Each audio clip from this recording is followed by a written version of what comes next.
요절 심화묵상 37번째 시간입니다. 크게 비방할 거리를 얻게 하였으니 라는 소제목을 붙여봤고요. 살펴볼 요절은 사무엘 하 12장 9절부터 15절 말씀입니다.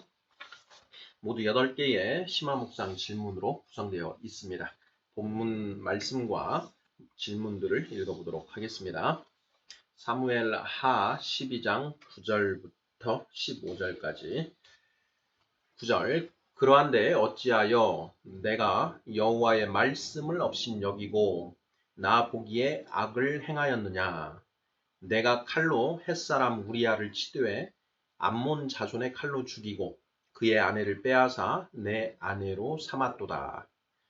10절 이제 내가 나를 업신여기고 햇사람 우리아의 아내를 빼앗아 내 아내로 삼았은즉 칼이 내 집에서 영원토록 떠나지 아니하리라 하셨고 11절 여호와께서 또 이와 같이 이르시기를 보라 내가 너와 내 집에 재앙을 일으키고 내가 내 눈앞에서 내 아내를 빼앗아 내 이웃들에게 주리니 그 사람들이 내 아내들과 더불어 백주에 동침하리라. 12절 너는 은밀히 행하였으나 나는 온 이스라엘 앞에서 백주에 이 일을 행하리라 하셨나이다 하니 13절 다윗이 나단에게 이르되 내가 여호와께 죄를 범하였노라 하매 나단이 다윗에게 말하되 여호와께서도 당신의 죄를 사하셨나니 당신이 죽지 아니하려니와 14절 이 일로 말미암아 여호와의 원수가 크게 비방할 거리를 얻게 하였으니 당신이 낳은 아이가 반드시 죽으리이다 하고 15절 나단이 자기 집으로 돌아가니라. 아멘. 심화묵상 질문입니다. 1번 하나님이 다윗의 어떤 행위를 문제 삼으셨나요? 2번 어떻게 하는 것이 하나님을 업신여기는 것이라고 하나요? 3번 하나님이 다윗에게 어떤 벌을 내리실 것이라고 하나요? 4번 너는 은밀히 행하였으나 나는 백주의 이 일을 행하리라고 하십니다. 사람의 죄와 하나님의 심판이 어떻게 다른가요? 5번 하나님이 다윗의 죄를 사하셨다고 합니다. 죄를 사하신 이유는 무엇인가요? 6번 이 일로 말미암아 여호와의 원수가 크게 비방할 거리를 얻게 하였다고 합니다. 여호와의 원수는 누구이고 크게 비방할 거리는 무엇인가요? 7번 아이가 반드시 죽어야만 하는 이유는 무엇인가요? 8번 본문에서 하나님의 사랑이 드러난 부분은 무엇이고 하나님의 공의가 드러난 부분은 무엇인가요? 이렇게 해서 모두 8개의 질문입니다. 사무엘 하 12장 9절부터 15절까지 다윗의 우리아를 죽이고 우리아의 아내 밧세바를 다윗의 아내로 취한 그것을 이제 선지자 나단을 통해서 책망하시는 그런 대목인데요.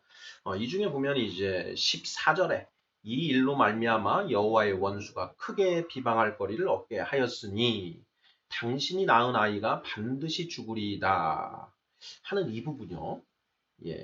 지금 분명 죄를 저지른 것은 이제 다윗입니다. 그리고 다윗인데 다윗이 낳은 아이가 이제 죽게 되고 그리고 하나님께서 다윗을 용서하시면서 그 일로 말미암아 여호와의 원수가 크게 비방할 거리를 얻었다. 이렇게 이제 기술되어 있습니다. 도대체 여호와의 원수가 얻은 비방거리가 도대체 무엇인가 하는 이런 부분들에 대한 묵상이 핵심이 아닐까 싶습니다. 자, 1번부터 문제를 풀어가면서 심화묵상 진행해 보도록 하겠습니다. 1번 하나님이 다윗의 어떤 행위를 문제 삼으시나요? 이렇게 되어 있습니다. 본문에 바로 답이 있지요. 9절과 10절에 나옵니다. 자, 9절 보면 자, 그러한데 어찌하여 내가 여호와의 말씀을 업신여기고 나 보기에 악을 행하였느냐? 악을 행하였다. 이게 이제 범죄하였다. 이런 이제 그 말씀이시죠. 그 범죄가 무엇인가? 네가 칼로 햇사람 우리아를 치되 암몬 자손의 칼로 죽이고 그의 아내를 빼앗아 내 아내로 삼았도다 하는 9절 하반절 부분이 이제 그 다윗의 문제된 행위, 다윗의 범죄 행위다라는 것이죠. 10절에 그걸 다시 한번 반복하고 있습니다. 자, 이제 네가 나를 업신여기고 햇사람 우리아의 아내를 빼앗아 내 아내로 삼았은즉 이렇게 이 부분요. 햇사람 우리아의 아내를 빼앗아 너의 아내로 삼았다. 이 부분. 예.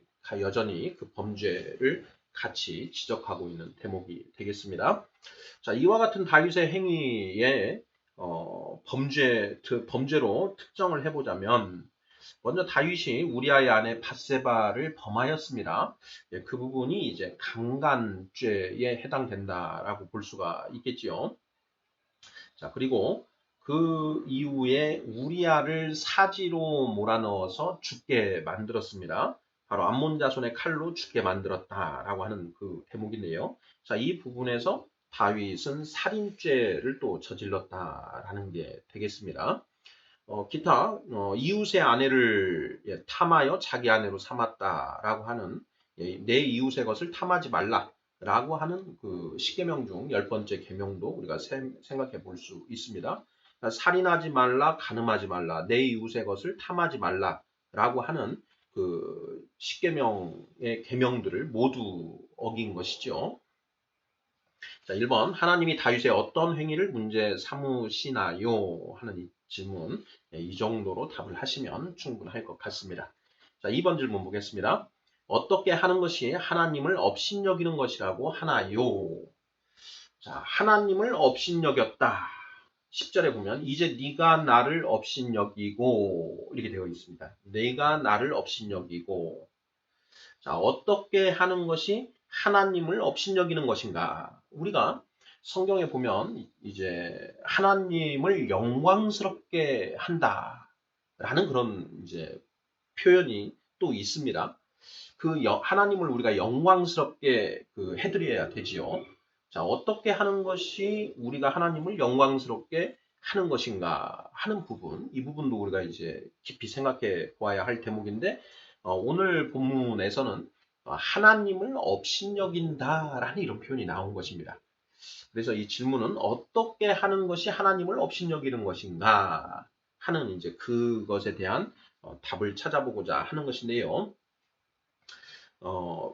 9절에 정답이 이제 나와 있습니다. 제가 의도한 이제 답은 이건데요. 바로 9절에 나와 있는 어찌하여 내가 여호와의 말씀을 업신여기고 이렇게 되어 있죠. 나 보기에 악을 행하였느냐. 바로 이 부분이 이제 하나님을 업신여기는 것을 구체적으로 풀어쓴 것이다. 어떻게 하는 것이 하나님을 업신여기는 것이라고 하나요? 질문입니다. 여호와의 말씀을 업신여기고 악을 행하는 것 이렇게 답을 하면 그 답이 충분하지 않을까 싶습니다. 1번의 답이었던 그것이 이제 악의 구체적인 내용이었고요. 일반론적으로 하나님을 업신여기는 것은 어떻게 하는 것인가? 어떻게 하는 것이 하나님을 업신여기는 것인가? 자, 하나님의 말씀을 어기고 말씀을 어기는 것 그것이 곧 악이죠. 그러니까 하나님의 말씀을 업신여기는 것이 곧 여호와를 업신여기는 것이다. 이렇게 답을 하면 그것이 제가 의도하는 질문입니다. 자, 두 번째로 그러면 관련해서 한번 생각을 해보겠습니다. 우리가 잠언이나 성경 전체를 통해서 내 여호와를 알라, 힘써 여호와를 알라 이렇게 이제 그 명령하고 있지요. 이 여호와를 아는 것이 지혜의 완성이다 이런 표현도 씁니다. 자, 하나님을 안다 이런 표현을 쓰는 것이죠. 자, 어떻게 하는 것이 그러면 하나님을 아는 것인가 하는 질문도 우리가 답을 해볼 수 있습니다. 자, 어떻게 하는 것이 하나님을 아는 것인가요? 네, 정답은 하나님의 뜻을 아는 것이다. 이런 얘기죠. 하나님을 안다라는 것은 자, 하나님이 어떻게 생기셨는지, 하나님이 아침을 식사를 하시는지 어쩐지 이런 것들을 아는 것이 아니고 하나님의 뜻이 무엇인지를 아는 것. 이것을 성경은 하나님을 안다, 여호와를 안다. 예, 힘써 여호와를 알라 이런 식으로 표현을 하고 있다라는 것입니다. 그리고 자 처음에 말씀드렸던 자 어떻게 하는 것이 하나님을 영광스럽게 해드리는 것인가 이것도 너무 중요하지요. 자 불신자들이나 초신자가 질문을 합니다. 어떻게 하는 것이 하나님을 영광스럽게 해드리는 것인가요? 하는 이런 질문을 했을 때 우리 성도님들은 뭐라고 답하시겠습니까? 자, 정답은 무엇인가요? 정답은 내가 장성한 자 되는 것이 하나님을 영광스럽게 하는 것이다. 당신이 장성한 자 되는 것이 하나님을 영광스럽게 해드리는 것입니다. 이렇게 답을 하면 이게 정답이 되겠습니다. 아니, 내가 장성한 자 되는 것이 왜 하나님을 영광스럽게 해드리는 것인가요? 이렇게 다시 생각해 볼 수가 있습니다. 내가 장성한 자 되는 것, 우리 한 사람 한 사람, 성도들 한 사람 한 사람이 장성한 자 되는 것, 이것이 왜 하나님을 영광스럽게 하는 것인가요? 네, 그 이유는 이렇습니다. 자, 내가 스스로 장성한 자가 될 수 있습니까? 없습니까? 자, 영적으로 장성한 자가 되는 것. 내가 스스로 영적으로 장성한 자가 되는 것은 안 된다라는 것이죠. 그 장성한 자가 되는 것이 구원에 이르는 것인데, 자, 우리가 사람이 스스로 구원에 도달할 수는 없다. 자, 사람이 구원에 이르기 위해서는 하나님의 말씀과 성령이 있어야만 합니다. 자, 하나님이 우리에게 말씀을 주셨고 또 성령까지 선물로 주셨습니다. 그 성령님의 조명하심으로 하나님의 말씀을 밝히 보아서 하나님의 뜻을 알게 되는 것. 이것이 여호와를 아는 것이고 또 장성한 자가 되는 것이죠. 자, 그렇게 그 장성한 자가 되면 자, 하나님을 영광스럽게 하는 것이다. 왜 그렇습니까? 하나님의 말씀과 하나님의 성령으로 우리가 장성한 자 되는 것, 그것이 바로 하나님이 영광 받으시는 것이다 라는 것입니다. 예수님께서 이제 요한복음 17장에서 아버지께서 나를 영광스럽게 해주셨고 내가 아버지를 영광스럽게 해드렸다라는 그런 표현이 나옵니다. 내가 아버지를 영광스럽게 해드렸더니 아버지가 또 나를 영광스럽게 해주셨다. 이런 이제 그 표현도 나오지요. 그때 예수님이 내가 이미 영광을 받았다. 이런 이제 표현들을 이렇게 하신다라는 것입니다. 자, 그때 그 말씀에서 자, 예수님이 하나님을 어떻게 영광스럽게 해드린 것인가 하는 부분을 우리가 또 깊이 묵상을 하는 대목인데요. 자, 예수님이 그 하나님의 말씀 그리고 또 하나님이 주신 그 사명에 끝까지 순종함으로 나아가십니다. 십자가에서 죽기까지 복종을 하시는 것이지요. 자, 그 복종하시는 것에 대한 단초가 어디에서 나오냐면 유다에게 네가 할 일을 하라라고 말씀하시면서 유다를 내보내시죠. 자, 유다는 그 길로 쪼르르 달려가서 그 대제사장들의 그 군사들을 이끌고 예수님을 이제 팔고 잡으러 오는 것이죠. 바로 그러한 일들을 유다가 할 것을 아시면서도 유다에게 그 일을 하게끔 하신 그 대목에서 이미 예수님은 자신의 이 십자가 사명을 모두 다 감당하시기로 작정을 하시고 실행을 시작하신 것이죠. 바로 그 부분에서 하나님께 영광을 올려드렸다. 이렇게 이제 할 수가 있는데요. 그 하나님의 주신 사명을 우리가 다 해내는 것은 그건 장성한 자가 아니면 할 수가 없다라는 것입니다. 자, 어떻게 하는 것이 하나님을 영광스럽게 하는 것인가요? 정답은 우리가 장성한 자 되는 것이다. 우리가 장성한 자 되는 것은 내 힘으로 되는 것이 아니라 하나님의 말씀과 성령으로만 가능하다. 구원은 사람으로서는 할 수 없으나 오직 하나님만 하실 수 있다. 구원은 하나님께 속한 것이다. 그것을 통해서 우리가 장성한 자 되는 것.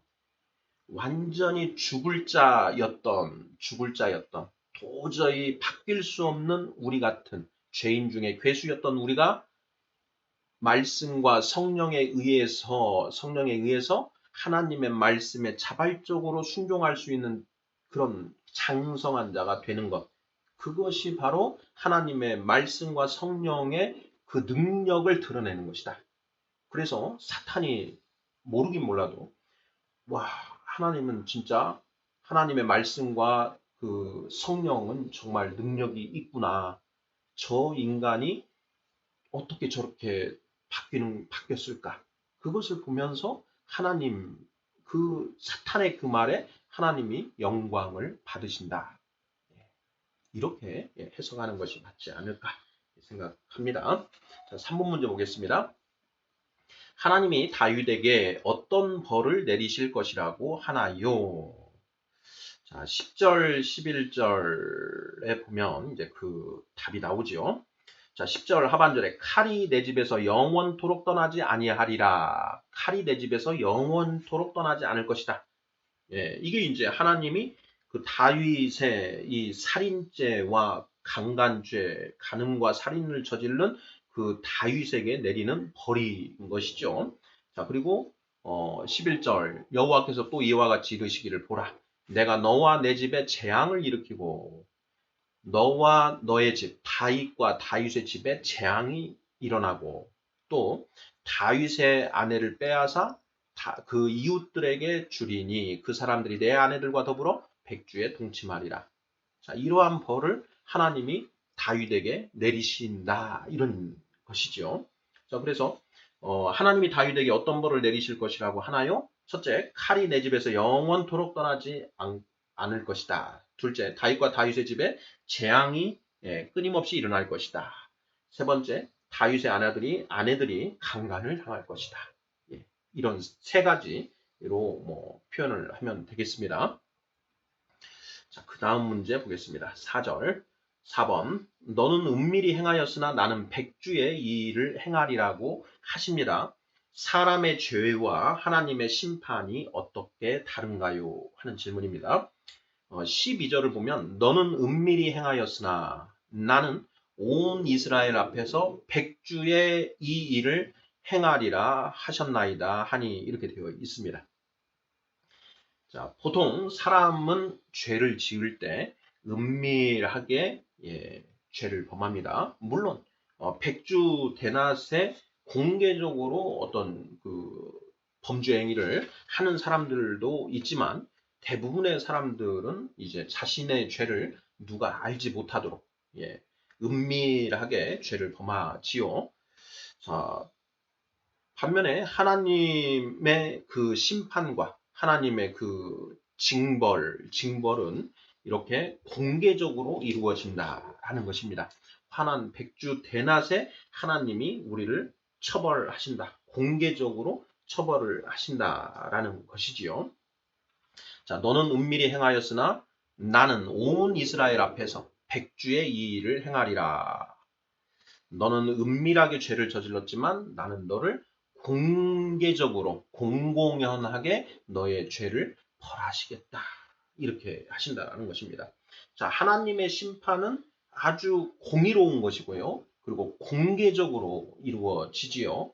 우리가 요한계시록 20장에 이제 그 최후의 심판, 백보자 심판 부분을 보면 모든 사람들이 그 심판관 앞에서 재림 예수님, 재림 심판주 예수님 앞에서 자기 행위책에 쓰여 있는 그 행위대로 다 심판을 받게 되는 것이죠. 바로 그렇게 하나님의 심판과 처벌은 공개적으로 이루어진다. 반면에 죄는 은밀하게 짓는다. 이런 부분을 우리가 살펴보면 되겠습니다.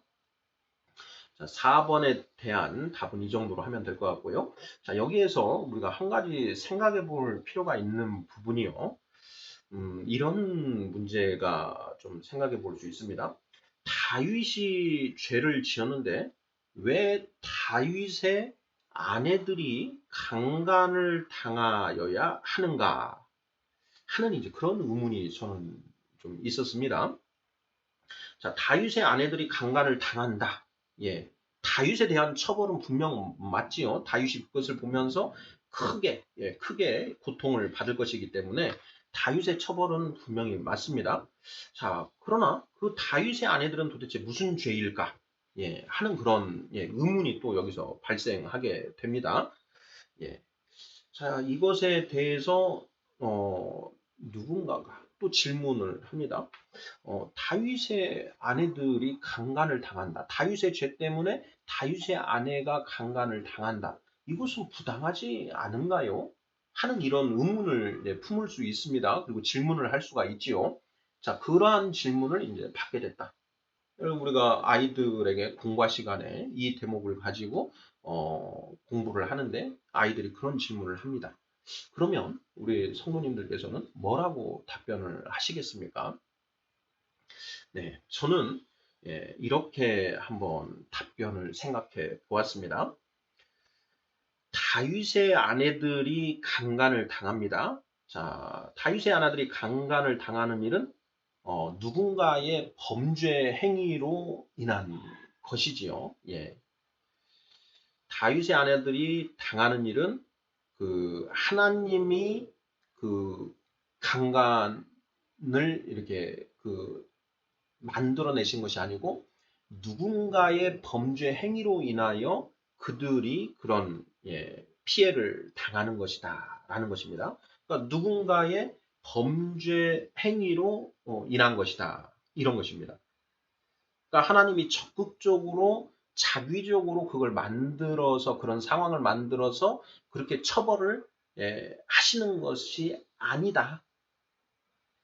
악한 어떤 인간이 그런 일을 이제 범하게 되는 것이죠. 이제 우리가 뒤에 사무엘하 뒤를 가보면 그 압살롬에 의해서 다윗의 그 처척들이 이제 그 백주 대낮에 이제 정말 그 강간을 당하는 일이 일어나게 되는데요. 그것은 바로 그 강간을 행하는 그 사람의 범죄 행위로 인한 것이지 하나님이 그걸 만들고 조장하신 것은 아니다라는 것입니다. 자, 그런데 11절에 보면 내가 너의 눈앞에서 너의 아내를 빼앗아 너의 이웃들에게 주리니 이렇게 또 쓰여져 있다라는 것이죠. 이 부분을 보면 하나님이 빼앗아서 다른 사람들에게 주셔서 강간당하게 하신 거 아닙니까?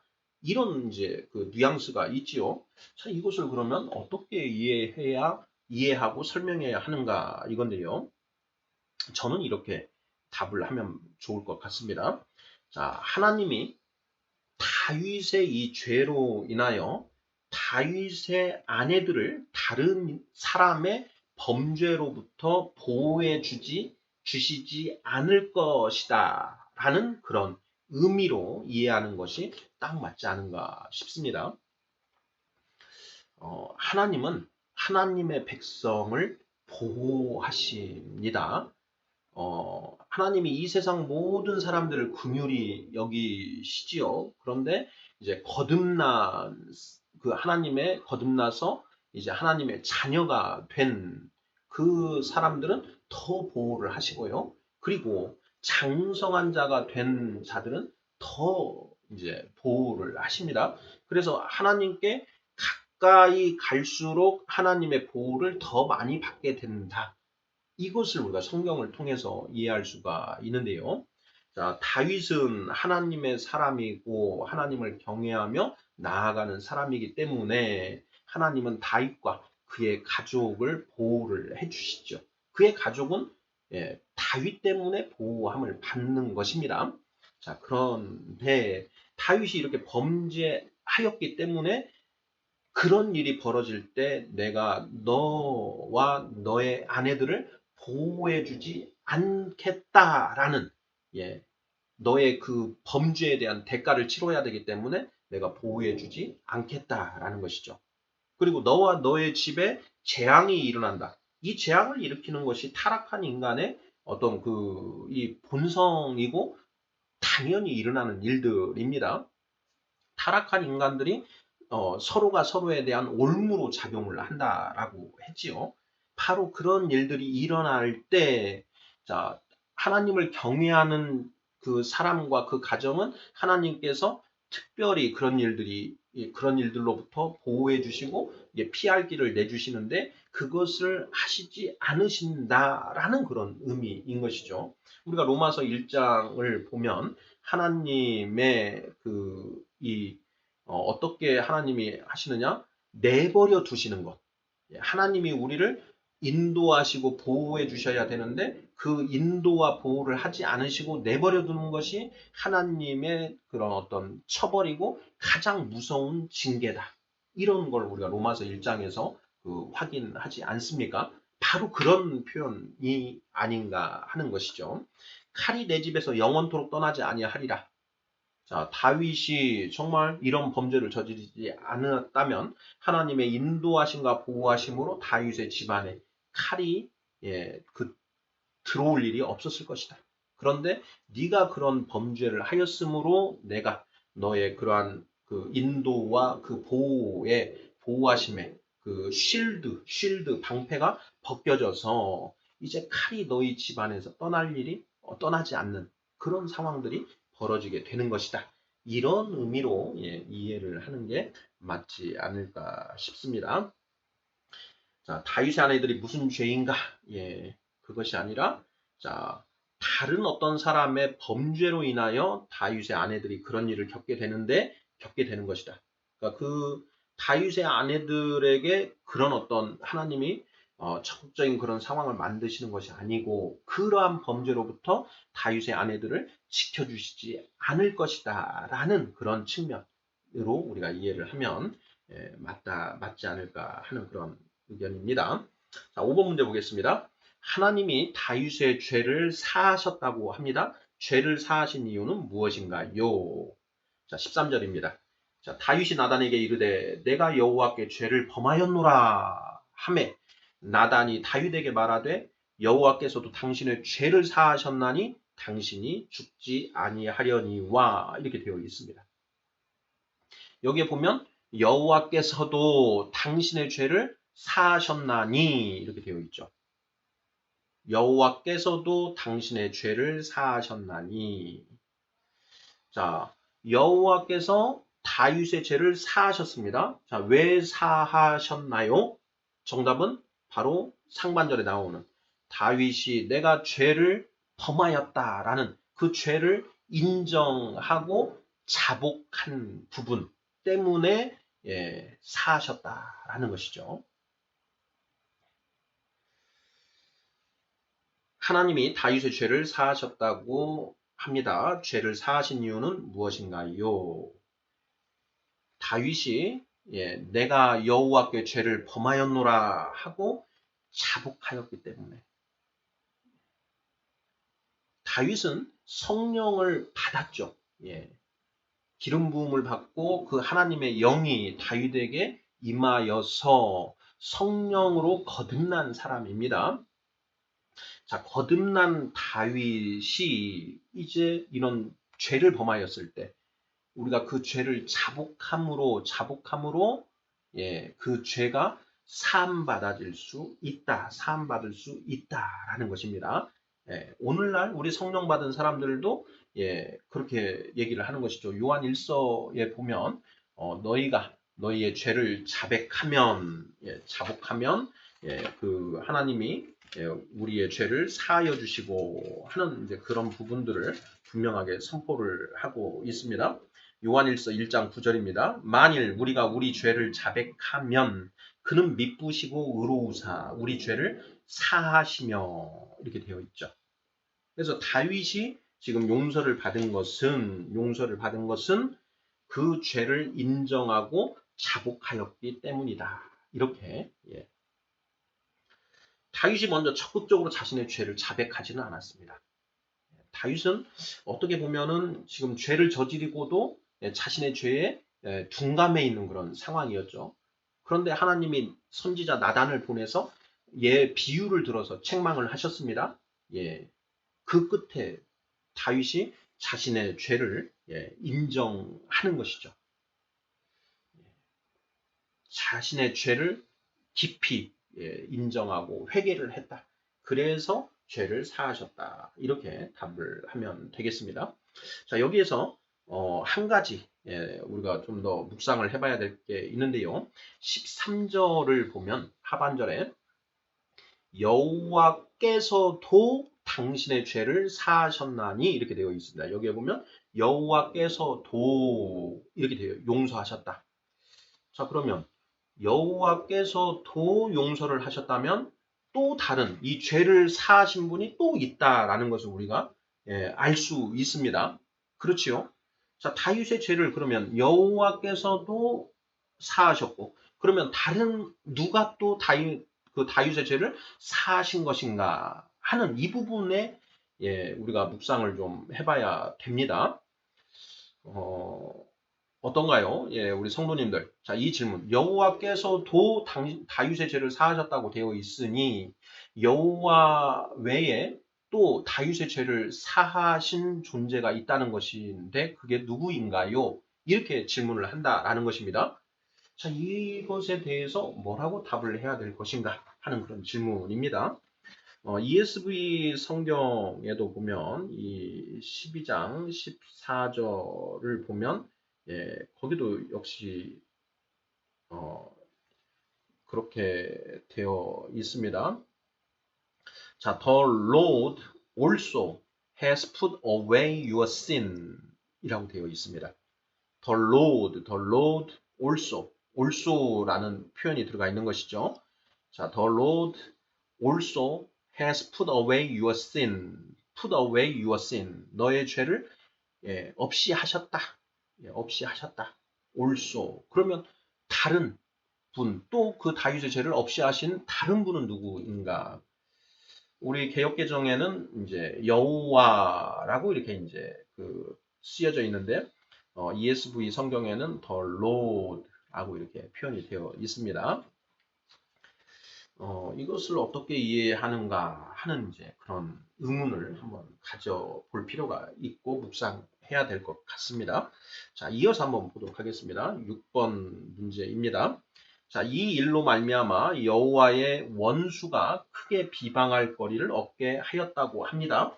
여호와의 원수는 누구이고 크게 비방할 거리는 무엇인가요?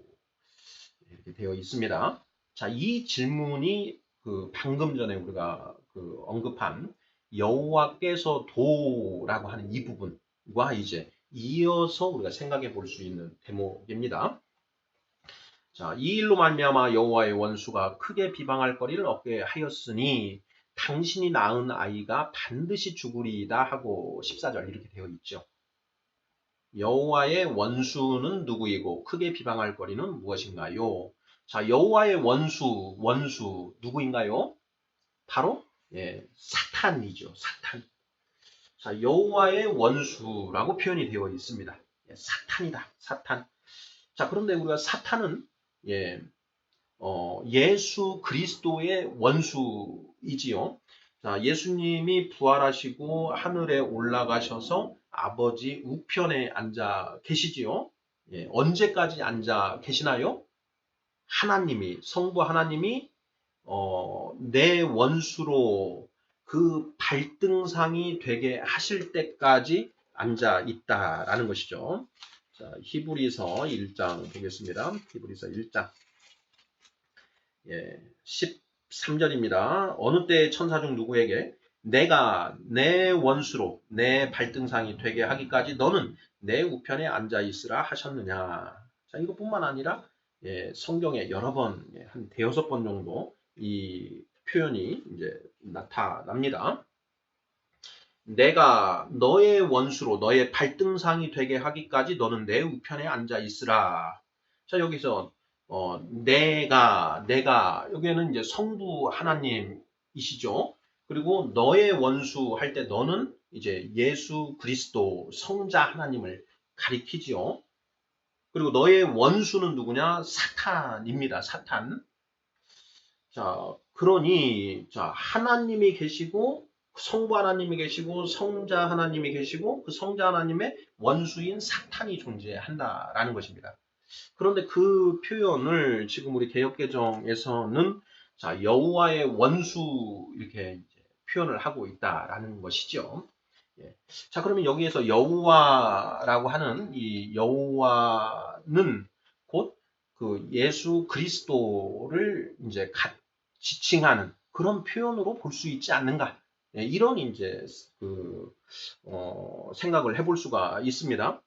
저는 이제 여호와 하나님, 여호와 하면 여호와 하나님은 성부 하나님을 이렇게 가리키는 표현, 이렇게 이제 그 관념을 가지고 있는데, 자, 이 대목에서 여기에서 여호와의 원수라는 이제 이런 표현을 보면서 그것은 사탄이고 사탄은 그리스도와 이렇게 이제 그 대적하고 있는 그런 지위에 있다라는 것. 이 부분을 이렇게 생각하게 되었습니다. 자, 이 부분은 이제 조금 더 연구가 필요할 것 같고요. 자, 어찌되었건 자, 여호와의 원수는 누구이고 사탄이죠. 크게 비방할 거리는 무엇인가? 오늘 묵상의 포인트는 여기 크게 비방할 거리에 대해 맞춰져 있습니다. 자, 이 일로 말미암아 여호와의 원수가 크게 비방할 거리를 얻게 하였다. 이렇게 되어 있습니다. 자, 사탄이 비방할 거리를 얻었다. 누구를 비방하는가? 성부 하나님을 비방하겠죠. 성부 하나님. 내지는 여호와 하나님을 비방할 수도 같이 비방하겠죠. 자, 그러면 성부 하나님을 비방할 거리를 얻게 하였다. 이렇게 보면 자, 어떻게 우리가 이걸 그 비방할 거리가 도대체 무엇인가 하는 그것입니다. 자, 우리 성도님들께서는 자, 사탄이 얻은 비방거리가 무엇이라고 생각하시는지요? 이 부분이 사실 오늘 묵상의 정말 중요한 핵심 부분입니다. 자, 사단이 하는 일은 이제 그 요한계시록 12장 10절에 기술이 되어 있습니다. 자, 요한계시록 12장 10절 한번 읽어보겠습니다. 여기에서 사탄이 하는 일이 무엇인가 하는 것을 한번 찾아보시죠. 내가 또 들으니 하늘에 큰 음성이 있어 이르되 이제 우리 하나님의 구원과 능력과 나라와 또 그의 그리스도의 권세가 나타났으니 우리 형제들을 참소하던 자, 곧 우리 하나님 앞에서 밤낮 참소하던 자가 쫓겨났고 이렇게 되어 있습니다. 자, 사탄이 하는 일은 무엇인가요? 우리 형제들을 참소하는 일이라는 것이죠. 밤낮 하나님 앞에서 참소하던 자가 바로 그 사탄인 것이지요. 자, 사탄이 참소한다. 어떻게 참소를 하는가? 사탄이 참소하는 것의 전형적인 것이 이제 욥기에 있지요. 자, 욥기를 보면 욥기 1장에 그 내용들이 나옵니다. 하나님이 그 세상 구경을 잘하고 온 그 사탄에게 사탄아, 네가 내 종 욥을 보았느냐? 그 욥처럼 온전하고 정직하며 하나님을 경외하며 악에서 떠난 자가 없다. 이렇게 말씀을 하십니다. 욥을 칭찬하시는 것이죠. 욥을 의로운 자로 이렇게 칭찬을 하십니다. 욥기 1장 8절입니다. 여호와께서 사탄에게 이르시되 네가 내 종 욥을 주의하여 보았느냐? 그와 같이 온전하고 정직하여 하나님을 경외하며 악에서 떠난 자는 세상에 없느니라. 하나님이 욥을 의인이다 라고 칭찬을 하셨죠. 자, 그때 사탄이 어떻게 반응하는가? 9절입니다. 사탄이 여호와께 대답하여 이르되 욥이 어찌 까닭없이 하나님을 경외하리이까? 10절 주께서 그와 그의 집과 그의 모든 소유물을 울타리로 두르심 때문이 아니니까. 주께서 그의 손으로 하는 바를 복되게 하사 그의 소유물이 땅에 넘치게 하셨음이니이다. 아유, 하나님, 욥이 괜히 하나님을 경외하는 것이 아니잖아요. 그 하나님이 그 욥에게 부와 어떤 그런 것들을 풍성하게 복을 베풀어 주시니까 욥이 당연히 하나님을 경외하는 거 아니겠습니까? 이렇게 지금 하는 것이죠. 그러면서 11절 이제 주의 손을 펴서 그의 모든 소유물을 치소서 그리하시면 틀림없이 주를 향하여 욕하지 않겠나이까 이렇게 하는 것이죠. 이 부분이 바로 사탄이 욥을 참소하고 있다라는 것이죠. 하나님이 욥이 정말 의롭지 않으냐? 아유 하나님 아니에요. 욥이 의롭긴 뭐가 의로워요. 하나님이 욥에게 그렇게 많이 베풀어 주시니까 욥이 하나님을 갖다가 경외하고 그러는 거 아닙니까? 만약에 그 소유물들을 싹 없이 하면은 아마 바로 하나님을 욕할 것입니다. 이렇게 참소하는 것이죠. 욥은 의인이 아닙니다라고 이렇게 이야기를 하는 것이죠. 바로 이것이 사탄이 하는 일이다라는 것입니다. 자, 그런데 자, 여기에서 그 여호와의 원수가 크게 비방할 거리를 얻게 하였다. 이렇게 되어 있습니다.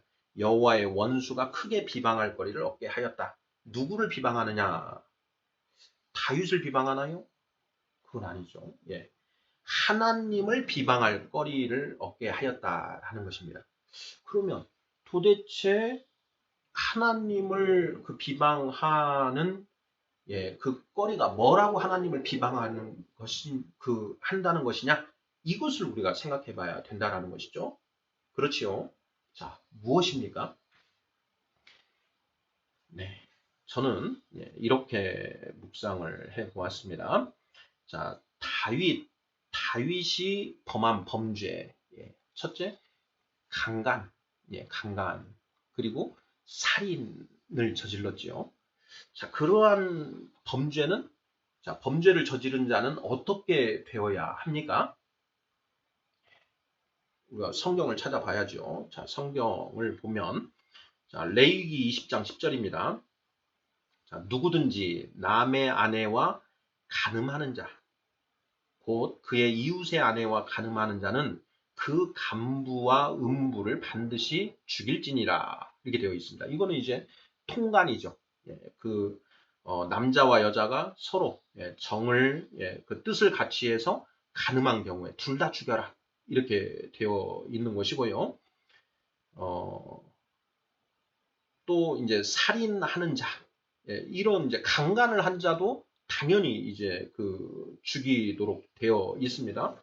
자, 그런 내용이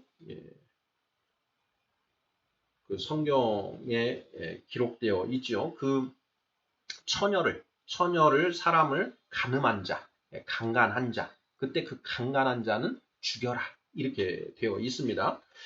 자, 그리고 다윗이 우리아를 죽였는데요. 민수기 35장 20절 21절입니다. 만일 미워하는 까닭에 밀쳐 죽이거나 기회를 엿보아 무엇을 던져 죽이거나 아기를 가지고 손으로 쳐 죽이면 그 친자는 반드시 죽일 것이니 이는 살인하였음이라 이렇게 되어 있습니다. 그러니까 살인한 자는 죽여라 한다라는 것이죠. 레위기 24장 17절입니다. 사람을 쳐 죽인 자는 반드시 죽일 것이요 이렇게 되어 있습니다. 다윗은 밧세바를 강간했습니다. 다윗이 왕이라는 그 지위를 이용해서 그 밧세바를 꼼짝 못하게 하고 강간을 한 것이죠. 자, 그리고 또 그 우리아를 사지로 몰아넣어서 전쟁통에 죽게 만들었지요. 살인을 저지른 것입니다. 고의로 살인을 저지른 것이죠. 바로 그러한 다윗의 죄는 반드시 죽어야만 하는 그런 죄인 것입니다. 자, 그런데 그 다윗을 죽이지 않고 하나님이 용서를 하셨다라는 것입니다. 용서를 하셔서 자, 죽지 않게 하셨다. 13절 하반절입니다. 나단이 다윗에게 말하되 여호와께서도 당신의 죄를 사하셨나니 당신이 죽지 아니하려니와 이렇게 되어 있습니다. 바로 이때 이제 사탄이 그거는 부당하지 않습니까, 하나님? 다윗은 죽어야 됩니다. 그것이 바로 하나님의 법이지 않습니까? 공의로우신 하나님이 어떻게 이런 예외를 만드실 수 있습니까? 라고 문제제기를 한다라는 것이죠. 그 사탄은 마치 그 법정에 그 범죄자를 기소한 그 검사와 같은 지위에 있습니다. 그래서 그 검사의 역할을 하는 이 사탄이 재판장에게 문제제기를 하는 것이죠. 법을 보십시오. 법에는 이거 사형죄, 사형을 선고되어야 되는데 다윗을 사형을 선고하지 않으시는 것은 이것은 법에 위반되는 것 아닙니까? 이건 부당한 일입니다. 하고 사탄이 재판관을 비방한다라는 것이죠. 하나님은 사랑과 공의의 하나님이십니다. 자, 성경에는 사랑에 관한 말씀이 한 축을 이루고 있고 공의에 관한 말씀이 또 한 축을 이루고 있습니다. 그래서 이 사랑과 공의의 하나님이다라는 표현을 쓰는 것이고요. 바로 이 사랑과 공의로 두 개의 수레바퀴가 성경의 이 두 바퀴가 된다라는 것입니다. 공의는 무엇이냐? 공의는 항상 재판, 심판과 관련이 되는데요. 그 법을 있는 그대로 적용하는 것이 공의라는 것이죠. 너희는 공의롭게 행하라. 너희는 정의롭게 행하라. 이렇게 잠언 1장의 앞부분에 정의롭게, 공의롭게, 정직하게 이런 이제 표현들이 나오고 우리 성경에 보면 공의를 행하라라는 그런 표현들이 나오죠. 자, 공의를 행하라는 표현은 너희가 어떤 일에 대한 이 심판, 판단을 내릴 때 공의롭게 그 하나님의 말씀에 입각해서 그 말씀대로 잘잘못, 시시비비를 가려라. 라는 이제 그런 표현인 것입니다. 자, 하나님의 법에 의하면 다윗은 마땅히 죽어야 됩니다. 그런데 하나님이 다윗을 죽지 않게 하셨다라는 것이죠. 사탄이 바로 문제제기를 하는 것입니다. 부당합니다. 라고 문제제기를 하는 것이죠. 그것이 바로 이 일로 말미암아 여호와의 원수가 크게 비방할 거리를 얻게 하였으니 이 일은 무엇을 가리키냐? 다윗을 용서하여 죽지 아니하게 하신 것. 이걸로 인하여 여호와의 원수 사탄이 하나님을 비방할 거리를 얻게 하였다라는 것입니다. 7번 문제입니다. 아이가 반드시 죽어야만 하는 이유는 무엇인가요? 정답은 다윗이 저지른 이 강간죄와 살인죄는 반드시 피로 갚아야만 하는 죄이기 때문이다라는 것입니다. 피값을 치루어야 된다라는 것이죠.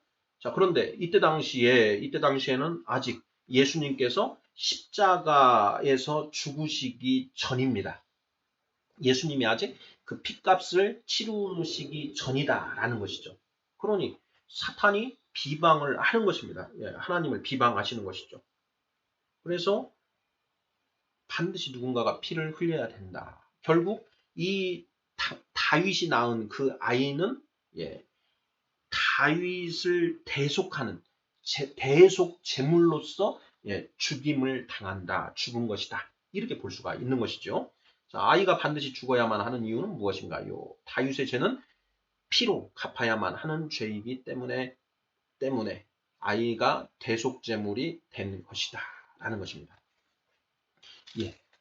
그 맥락이 이해가 되시나요? 14절 이 일로 말미암아 여호와의 원수가 크게 비방할 거리를 얻게 하였으니 당신이 낳은 아이가 반드시 죽으리이다 하고, 여호와의 원수가 얻은 그 비방거리는 무엇인가 하는 문제, 그리고 아이가 죽어야만 하는 그 이유가 무엇인지에 관한 문제, 이것에 대한 답을 정확하게 우리가 가져야 된다라는 것입니다. 자, 여기에서 우리가 또 하나 더 생각해 볼 수 있는 것이요. 자, 대속제물은 흠이 없어야 됩니다. 예수님이 십자가의 대속제물이 되실 수 있었던 것은 흠이 없는 분, 죄가 없으신 분이기 때문에 가능했던 일이지요. 자, 여기서 우리가 한번 생각해 볼 수 있습니다. 그러면 다윗의 이 아이는 죄가 없는 것인가? 다윗을 대신하여 죽었는데 대속 제물의 역할을 했으면 그 아이는 죄가 없는 것인가 하는 부분을 생각해 봐야 되겠지요. 자, 어떻게 생각이 되시나요? 이 부분은 이제 우리가 저도 계속 더 연구를 해봐야 되는데요. 일단 저는 이런 생각을 해봤습니다. 자, 그 아이는 원죄를 지닌 채 태어났습니다. 아담의 자손된 우리들뿐만 아니라 이 세상의 모든 사람들은 원죄를 가진 채 태어나지요. 죄의 속성, 원죄를 가지고 태어납니다. 자, 그 아이가 태어났는데 지금 이 아이는 태어난 지 얼마 안 됐지요. 자, 이 아이가 범죄한 적이 있는가 하는 부분을 한번 생각해 볼 수 있는데요. 이제 막 태어난 이 아이가 어떤 범죄를 스스로 범한 적은 없다라는 것입니다. 그러니까 원죄를 지니고 태어났지만 아직 범죄를 저지르지는 않았다. 그러므로 대속제물이 될 수 있는 것 아닌가. 우리가 그 하나님께 구약 시대에 하나님께 제사를 드릴 때 흠없는 어린 양을 1년 된 흠없는 어린 양을 제물로 드리도록 되어 있습니다. 그 이유, 그 양을 보면 그 양도 이 세상에 있는 피조물 그 자체로서는 죄의 속성들을 가지고 있지요. 그런데 일단은 흠이 없다 이렇게 해서 하나님이 제물로서 인정을 해주시는 것 아니겠습니까? 이 아이도 비록 원죄는 지니고 태어났지만 아직 구체적인 범죄를 저지른 것은 없으므로 대속제물이 될 수 있는 것 아닌가 하는 이런 이제 그 생각을 해 보았고요. 그걸 생각하다 보니까 또 하나를 더 생각해 본 것이, 자, 만약에 다윗이 이때 속죄의 제사를 드렸다면 어떠했을까 하는 그런 생각도 해봤습니다. 우리가 속죄제가 있지 않습니까? 레위기를 보면 이제 속죄제에 대한 내용이 4장부터 이렇게 나오는데요. 그러한 다윗이 자신의 죄를 속죄하고 만약에 그런 제물을 드리고 속죄를 했다면 어떻게 됐을까, 어떠했을까 하는 그런 질문입니다. 뭐 누가 이런 질문 던질 수 있겠지요. 자, 그런데 이 부분은 그렇습니다. 이 속죄 제사, 레위기의 속죄 제사는 과실로 모르고 저지른 경우에 하는 제사다라는 것입니다. 명백하게 고의를 가지고 행한 그 범죄에는 그 속죄 제사가 적용되지 않는다라는 것이죠. 오히려 이미 우리가 살펴본 것처럼 누군가를 강간하거나 살인을 저지른 경우에는 죽음으로 사형을 받는 것이 하나님의 법이다라는 것입니다. 자, 레위기 4장을 한번 보도록 하겠습니다. 4장 2절입니다. 이스라엘 자손에게 말하여 이르되 누구든지 여호와의 계명 중 하나라도 그릇 범하였으되, 이렇게 되어 있습니다. 여기에 그릇 범하였다. 누구든지. 여기에 그릇 범하였다라는 걸 이제 ESV 성경을 찾아보면 unintentionally 이렇게 되어 있습니다. unintentionally. 그러니까 고의가 없이, 그러니까 과실로 이런 의미죠. 그래서 이제 3절을 보면 만일 기름 부음을 받은 제사장이 범죄하여 백성의 허물이 되었으면, 이렇게 되어 있고요.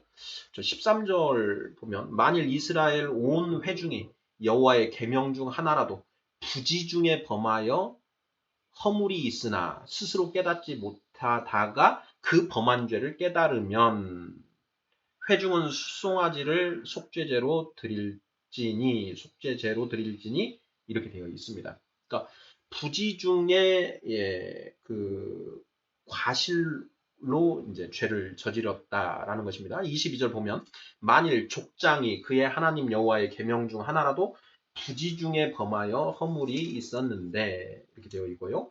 27절 보면 만일 평민의 한 사람이 여호와의 계명 중 하나라도 부지 중에 범하여 허물이 있었는데 이렇게 되어 있습니다. 그래서 이 속죄제는 모르고 부지 중에 자기가 의도적으로 고의로서 죄를 범한 것이 아닌 과실범죄가 있는 경우에 이 속죄제가 유효한 것이다. 그래서 고의로 밧세바를 강간하고 우리아를 살인한 다윗은 대속제물 속죄제사는 드릴 그 속죄제의 요건에 해당되지 않는다. 이렇게 그 답을 제시하면 되지 않은가 하는 그런 생각이 들고요. 자, 그리고 또 하나 생각을 해본 것이요. 자, 그러면 이 아이는 그 태어나자마자 다윗의 죄의 대속 제물로 죽게 되었는데, 자, 이 아이는 자, 그러면 나중에 천국 가는 것인가, 지옥 가는 것인가 하는 그런 것도 우리가 생각해 볼 수 있겠지요. 자, 우리 아이들이 묻습니다. 그러면 선생님, 이 아이는 나중에 천국을 가게 되나요? 지옥을 가게 되나요? 하는 이런 질문을 하게 된다라는 것입니다. 자, 그것에 대해서 우리 성도님들께서는 자, 어떻게 답을 하시겠습니까? 저는 이렇게 답을 생각해 보았습니다. 자, 우리가 요절 심화 묵상을 해오면서 이미 살펴보았지만 새 하늘과 새 땅에서 영생을 누리는 사람은 어떤 사람인가 하는 것에 대해서 이미 우리가 살펴보았지요. 자, 정답은 무엇이었습니까? 정답은 자유의지를 가지고 있으면서 자발적으로 하나님의 말씀에 순종하게 된 자들이 새하늘과 새 땅에서 영생을 누리며 살게 된다. 그러한 존재가 바로 천국의 시민상이고 하나님이 궁극적으로 만들고자 하는 인간상이다 라는 걸 이미 우리가 살펴보았죠. 그래서 우리가 지금 하나님의 창조는 지금 진행 중이다라는 걸 이제 이미 한번 살펴본 바 있습니다. 자, 이 아이가 이렇게 자유의지를 가지고 있으면서 자발적으로 하나님의 말씀에 순종하는 그런 존재가 되었습니까? 안 되었습니까? 안 되었죠. 그러면 이 아이는 새하늘과 새 땅에 들어가지는 못할 것이다.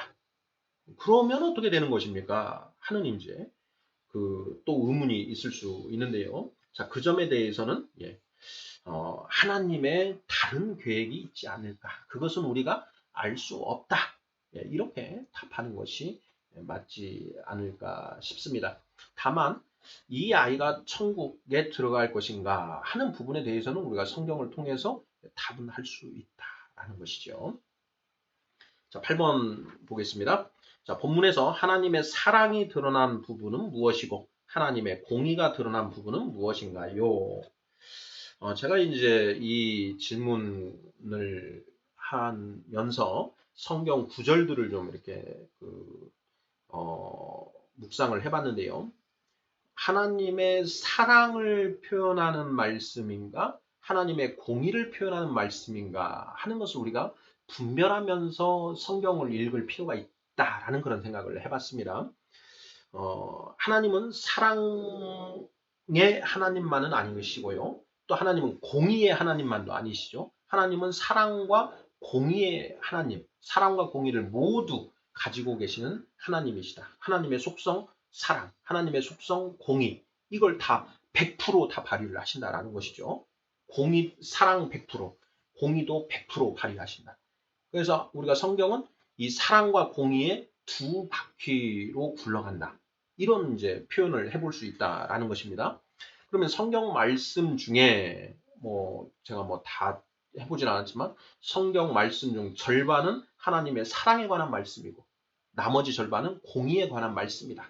이렇게 우리가 표현을 해도 과하지 않지 않겠는가 이런 생각을 해봤습니다. 자, 오늘 9절부터 15절까지 말씀인데요. 한번 보지요. 자, 9절. 그러한데 어찌하여 내가 하나님의 말씀을 업신여기고 나 보기에 악을 행하였느냐. 내가 칼로 햇사람 우리아를 치되 암몬 자손의 칼로 죽이고 그의 아내를 빼앗아 내 아내로 삼았도다. 죄를 책망하시는 말씀이지요. 자, 이것은 사랑의 말씀인가요? 공의의 말씀인가요? 제가 보기에는 공의의 말씀에 가깝습니다. 10절. 이제 네가 나를 업신여기고 햇사람 우리아의 아내를 빼앗아 내 아내로 삼았은즉 칼이 내 집에서 영원토록 떠나지 아니하리라 하셨고. 자, 공의의 말씀이십니까? 사랑의 말씀이십니까? 공의의 말씀이죠. 자, 11절. 여호와께서 또 이와 같이 이르시기를 보라. 내가 너와 내 집에 재앙을 일으키고 내가 내 눈앞에서 내 아내를 빼앗아 내 이웃들에게 주리니 그 사람들이 내 아내들과 더불어 백주에 동침하리라. 사랑의 말씀인가요? 공의의 말씀인가요? 공의의 말씀이죠. 12절. 너는 은밀히 행하였으나 나는 온 이스라엘 앞에서 백주의 이 일을 행하리라 하셨나이다 하니. 사랑의 말씀인가요? 공의의 말씀인가요? 공의의 말씀이지요. 13절입니다. 다윗이 나단에게 이르되 내가 여호와께 죄를 범하였노라 하매 나단이 다윗에게 말하되 여호와께서도 당신의 죄를 사하셨나니 당신이 죽지 아니하려니와. 자, 이것은 사랑의 말씀인가요? 공의의 말씀인가요? 이것은 사랑의 말씀이지요. 다윗이 자신의 죄를 자복하였습니다. 그러자 여호와께서도 다윗의 죄를 용서해 주셨다. 사랑의 말씀이죠. 자, 다음 14절입니다. 이 일로 말미암아 여호와의 원수가 크게 비방할 거리를 얻게 하였으니 당신이 낳은 아이가 반드시 죽으리이다 하고. 자, 이 부분은 어떤가요? 사랑의 말씀인가요? 공의의 말씀인가요? 우선은 공의의 말씀이죠. 15절. 나단이 자기 집으로 돌아가니라. 사랑의 말씀인가요? 공의의 말씀입니까? 관련이 없지요. 지금 보면 우리가 9, 10, 11, 12, 13, 14절, 15절까지 이 말씀 중에 자, 13절은 사랑의 말씀, 그리고 나머지는 다 공의의 말씀이다라는 것입니다. 물론 이 부분의 말씀이 이제 다윗의 죄를 이제 책망하시고 이제 벌하시는 그런 대목이기 때문에 공의가 더 많이 드러나 있다. 이런 생각을 해볼 수 있습니다. 다른 우리가 성경 부분들을 이렇게 보면서 한 구절 한 구절 읽어가면서 이것은 하나님의 사랑의 말씀인가 공의의 말씀인가 하는 것을 한번 분별하면서 읽어보면 성경의 절반은 하나님의 사랑에 관한 말씀이고 또 절반은 공의에 관한 말씀이다 라는 것을 우리가 확인해 볼 수 있지 않을까 싶습니다. 강단에서 사랑만 선포되는 것, 이것은 반쪽짜리 설교다라는 저는 생각이 듭니다. 하나님의 말씀 성경 66권이 절반은 사랑의 말씀이고 절반은 공의의 말씀이라고 한다면 강단에서 선포되는 하나님의 말씀도 반드시 사랑과 공의가 이 5대5의 비중을 가지고 선포되어야 하지 않나 이런 생각을 합니다. 왜냐하면 하나님이 사랑의 말씀과 공의의 말씀을 같이 우리에게 말씀하시고 계시기 때문이다라는 것이죠. 사랑만 강조하는 것, 또 공의만 강조하는 것, 이것은 분명히 균형을 잃은 설교다라는 그런 생각을 해봅니다. 자, 요절 심화 묵상 37번째 시간으로 사무엘 하 12장 9절부터 15절까지의 말씀을 살펴보았습니다. 하나님의 사랑과 공의, 특히 이 14절 여호와의 원수가 이 일로 말미암아 크게 비방할 거리를 얻었다. 그 비방할 거리가 무엇인가? 자, 당신이 낳은 아이가 반드시 죽으리이다. 그 아이가 죽어야만 하는 이유는 무엇인가? 그 아이가 대속제물인가? 하는 문제들, 자, 이 문제들 중점을 맞추어서 살펴보았습니다. 추가적으로 우리가 아직 남아있는 부분은요. 자, 여호와 하나님과 이 그리스도 예수님과의 관계. 자, 여호와께서도 당신의 죄를 사하셨다. 여기에 도가 왜 쓰였는가? 여호와의 원수라고 표현되어 있는 부분, 이 부분 좀 추가적으로 더 묵상을 해보면 좋을 것 같습니다. 아멘.